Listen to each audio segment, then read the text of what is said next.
Hello guys, welcome to the channel. ఈరోజు మనకు సాయంత్రం 5 గంటలకి ట్రిపుల్ రిజల్ట్స్ అనేవి రిలీజ్ చేస్తారు. ఈ రిజల్ట్ మనం ఎలా చెక్ చేసుకోవాలంటే క్యాంపస్ వైజ్ సెలక్షన్ లిస్ట్ అనేది వెబ్సైట్లో పెడతారు. మనము ఆ లిస్ట్ని డౌన్లోడ్ చేసుకొని మన పేరు ఉందో లేదో చెక్ చేసుకోవాలి. ట్రిపుల్ సీట్ వచ్చి మెరిట్ లిస్ట్లో మీ పేరు ఉందంటే well and good.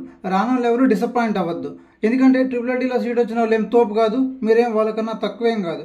Triple seat అన్నది 10th మెరిట్ బేస్ మీద వస్తుంది. కాబట్టి 10th మార్క్స్ అనేవి ఎలా ఉంటాయంటే ఒక్కొక్క కరెక్షన్ బట్టి ఉంటుంది. నేను కరెక్షన్ చేస్తే మీకు ఎక్కువ మార్కులు రావచ్చు, ఇంకొకరు కరెక్షన్ చేస్తే తక్కువ మార్కులు రావచ్చు.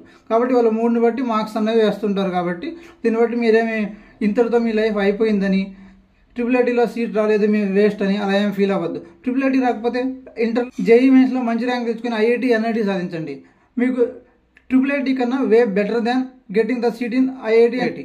అది గుర్తుపెట్టుకోండి. ట్రిపుల్ సీట్ రానంత మాత్రాన ఏం బాధపడద్దు.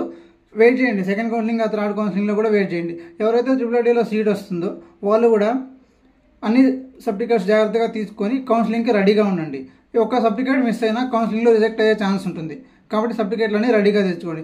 ఇంకో ట్రిపుల్ సెలెక్ట్ కాని వాళ్ళకి మాకు ట్రిపుల్లోనే సీట్ కావాలి, మాకు వస్తుంది అనుకున్నాం రాలేదు అనుకున్న వాళ్ళకి వెయిట్ చేయండి. సెకండ్ అండ్ థర్డ్ కౌన్సిలింగ్లో కూడా మీకు వచ్చే ఛాన్స్ ఉంటుంది. ఇంతతో ఈ వీడియోని క్లోజ్ చేస్తున్నాను. వీడియో రిజల్ట్స్ అన్నవి సాయంత్రం 5 గంటలకు రిలీజ్ చేస్తారు. 5-5:30 ఆ టైం కల్లా వెబ్సైట్లో మెరిట్ లిస్ట్ అనేది పెట్టేస్తారు. మీరు దాన్ని డౌన్లోడ్ చేసేసుకొని మీ పేరు ఉందో లేదో సెట్ చేసుకొని చూడండి. ఈరోజు 7 o'clockకి లైవ్లో కలుద్దాం. Thank you for watching.